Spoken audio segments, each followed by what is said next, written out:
Mobil Kemhan berplat 65040 tabrak lari di Palmerah, Jakarta Barat pada Senin 21 Januari dini hari.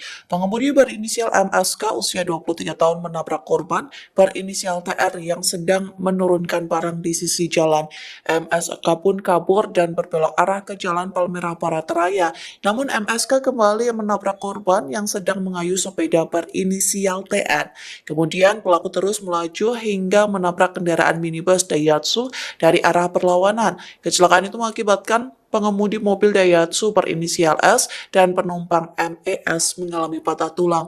Dikutip dari tribunnews.com, Kepala Biro Informasi Pertahanan Brigjen TNI Frega membenarkan peristiwa itu. Ia mengatakan mobil tersebut dimiliki oleh ASN Kemhan, namun tidak dijelaskan identitasnya.